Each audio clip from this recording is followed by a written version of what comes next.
was a handsome young boy who came from a far-off country called Norway. Peer had decided that when he grew up, he would marry a beautiful girl named Solvig.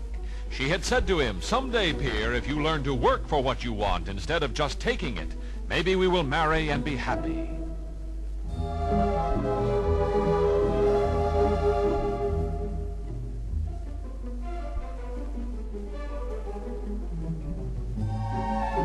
So Peer had gone to work as a cabin boy on a great ship.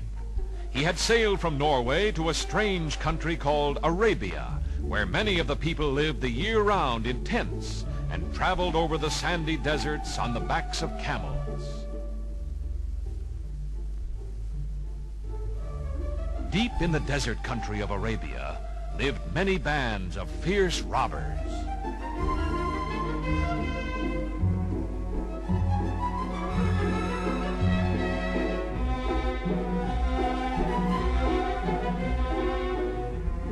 In Arabia, Peer met a beautiful but dangerous dancing girl named Anitra.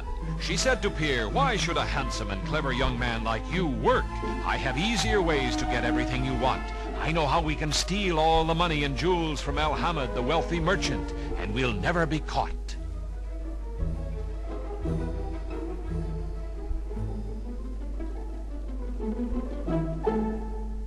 Peer listened to Anitra's plan. It sounded so easy.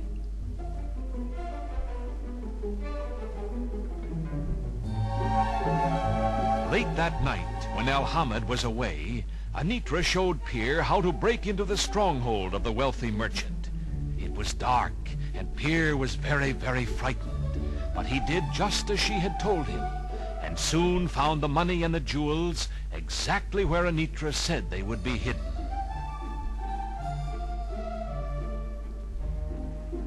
Peer heard someone coming. Quickly, he slipped out of a window and dropped softly to the street below.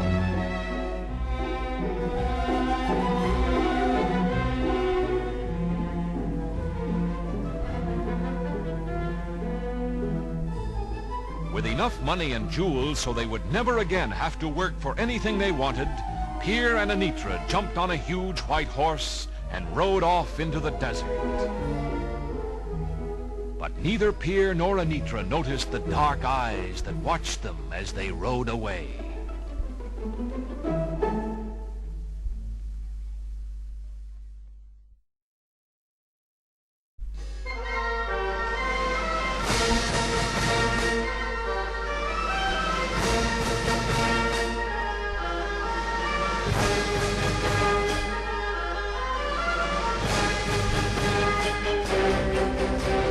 Peer and Anitra rode the great white horse far into the desert.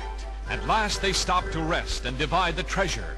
Peer began to feel that maybe he should not have listened to Anitra, but when he saw all the money and jewels spread before him, he thought to himself, "How will Solvig ever know?" And greedily he began to take his half. Finally, the two equal shares were placed in separate saddlebags and hung over the great white horse.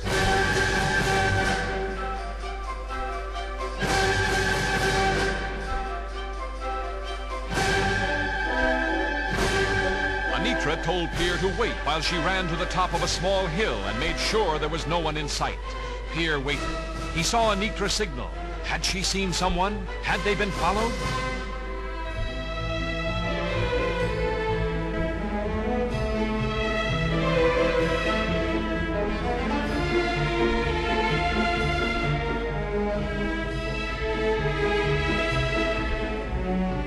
Anitra came running back.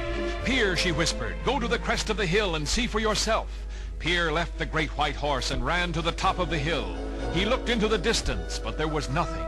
He turned, then he saw he had been tricked. Anitra had mounted the horse, and waving back at him, she had galloped away with all the money and the jewels.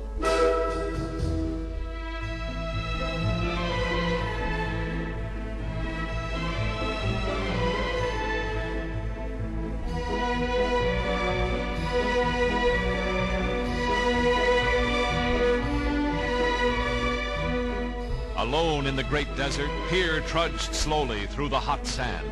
What a fool he had been! Evening came. Peer was thirsty and hungry. The desert was burning in the daytime, but at night it was freezing.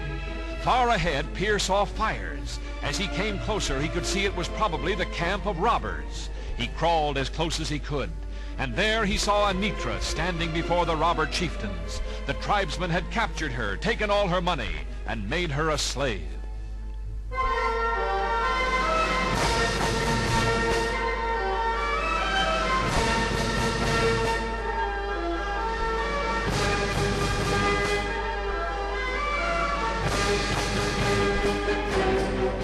Peer dared not let the robbers find him. He sneaked back into the lonely desert. Through the long, cold night, he trudged over the deep sand. "How right you were, Solvig," he said to himself. "How right you were. If I ever get out of the desert, I'll never, ever take what is not mine."